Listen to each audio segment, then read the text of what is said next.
I feel like if I have this platform and if I'm going to be speaking out into the void, I might as well try and do some good with it.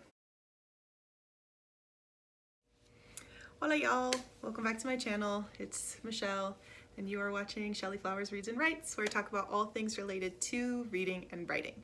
So I want to start off this video by saying I am very sorry if you hear some background noise.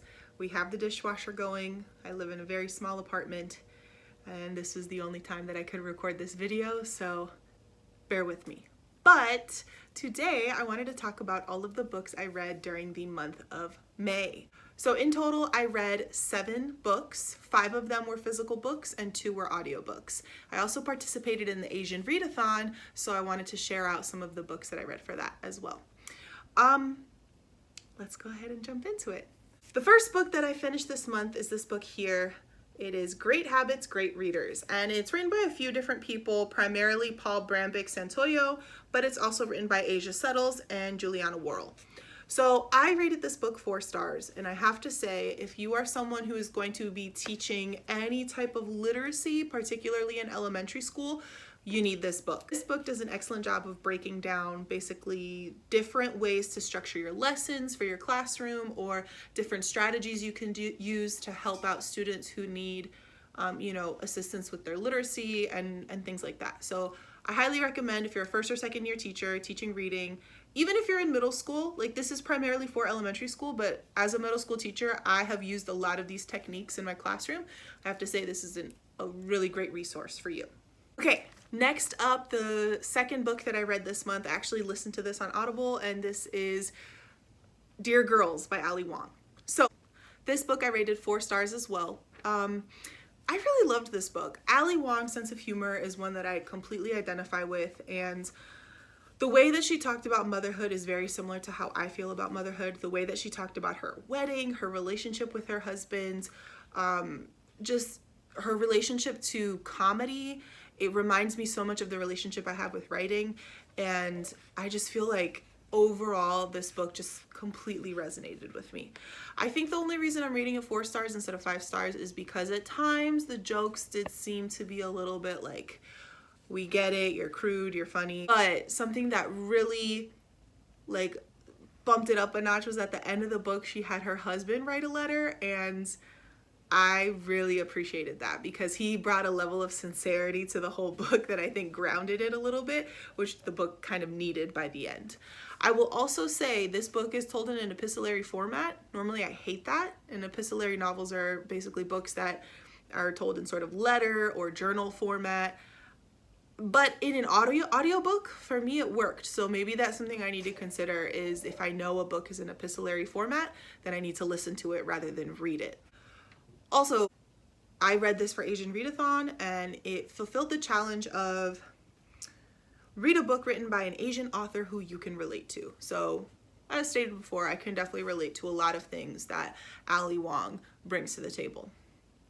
The next book that I read for Asianreadathon is The Rose and the Crane by Clint Doman.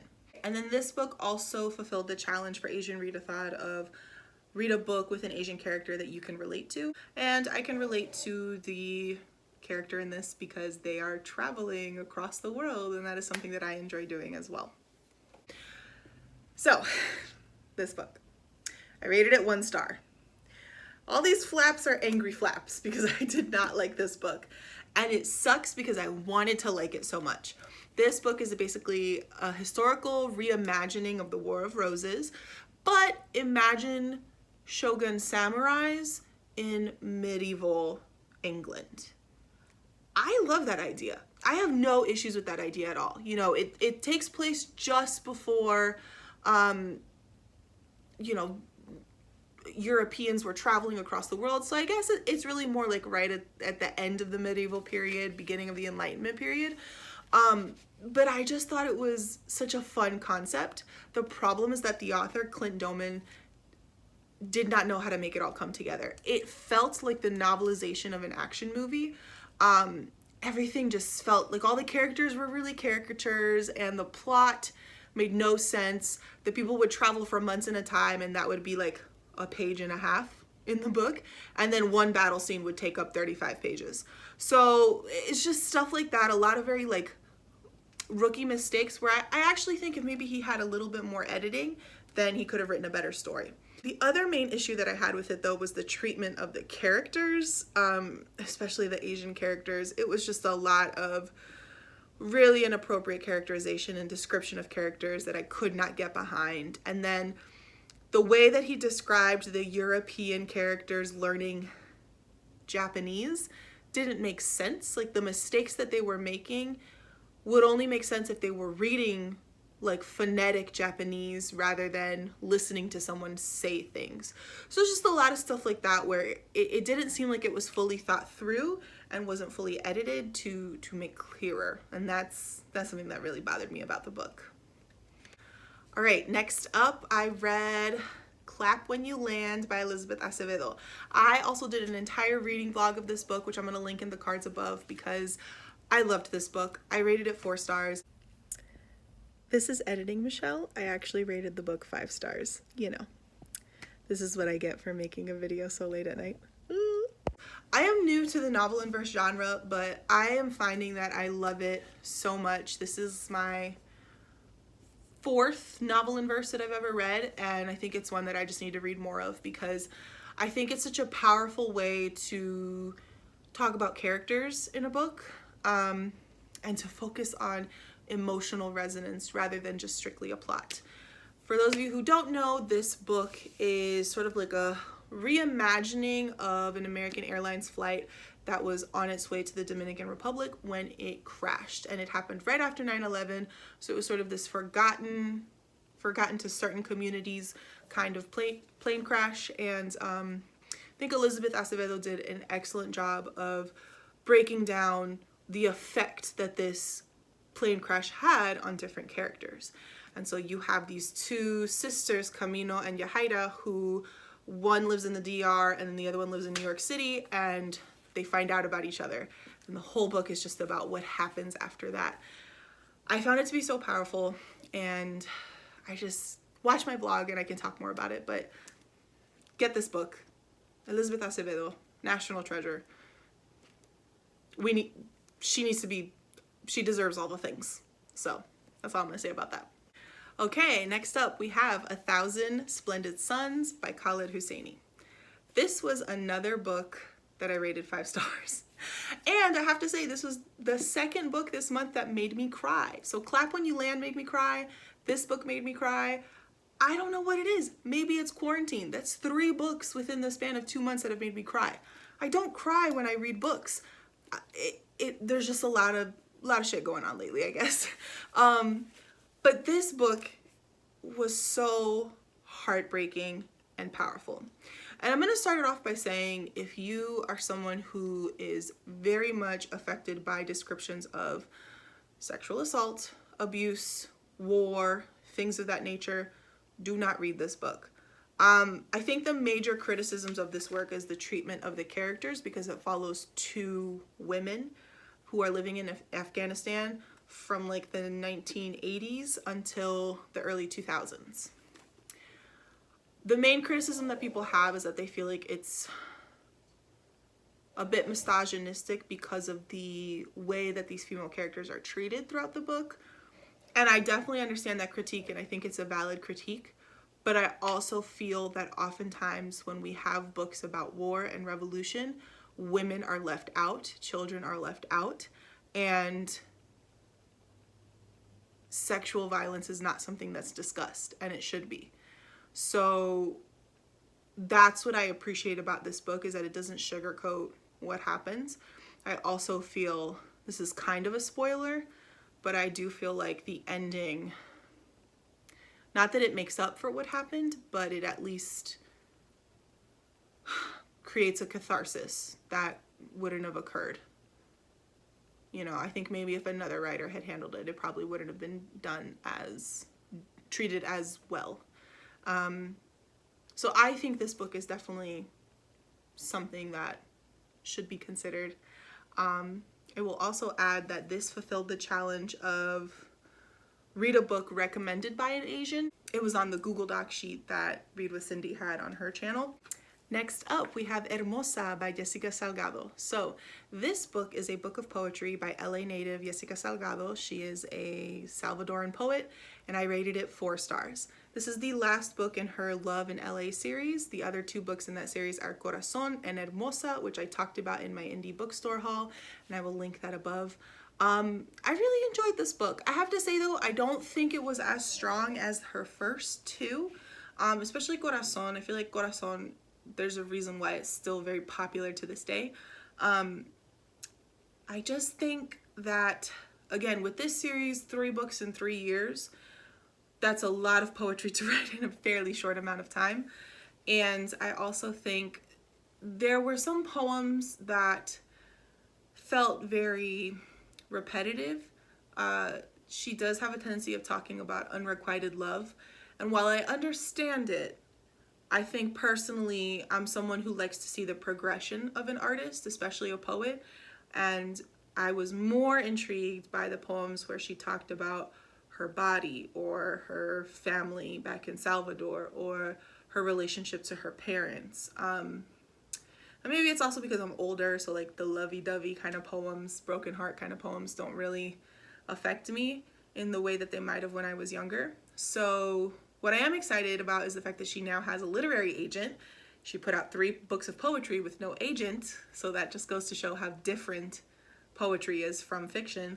But yeah, now she's taking her time. She's putting together a manuscript, and I'm excited to see what she comes up with now that she's taken a break from just like cranking out all of this poetry. That being said, I still think this is a really great book, so I still suggest that you get it if you can. Okay. The last book that I read in May, I actually just finished it like 30 minutes ago. This is Know My Name by Chanel Miller. I rated this book 4 stars. I listened to it on audiobook, and I do wonder if maybe that made it so that I didn't connect with it as much emotionally. Because Lord knows if I read that book physically, I probably would have been sobbing like I did with the other books I've read this month that made me sob. I just think overall Chanel is clearly someone who's gifted with words, and it makes sense because her mother was a writer as well. So it definitely seems to be this sort of like honed ability that she has. And I also think she just has a really strong way of being able to take one event and just break it down bit by bit. So as a reader, you can deeply understand the significance of one event. This book fulfilled the challenge of read a book written by an Asian author who is different from you. And there's a lot of ways that Chanel and I are different from each other. But the main one is that she is a victim or survivor of sexual assault. She has no issues with being called a victim. So that's why I use that language, because she makes a point of stating that in the book. Although I recognize that term might not be appropriate for everybody. That is something that I have never experienced myself, and so I think it's important that I hear from as many people as possible who've experienced it before I make judgments and decisions about it. I will say I did find some parts a little bit repetitive in the book. I think especially in the middle, it seemed like it could have been cut out a little bit. But again, since I listened to it on audiobook, I don't know if it would have been different if I actually read it, because then if I'd read it physically, maybe I would have felt like it was too short in some ways if they'd cut out those parts. So I don't know. That's where like different forms of reading can get really tricky, because it can really determine your experience of the book, right? So whatever. Anyway, those are all the books that I read in May. It was a pretty good month. I read a lot more fiction than I normally read, which is cool, but I also read a lot of nonfiction.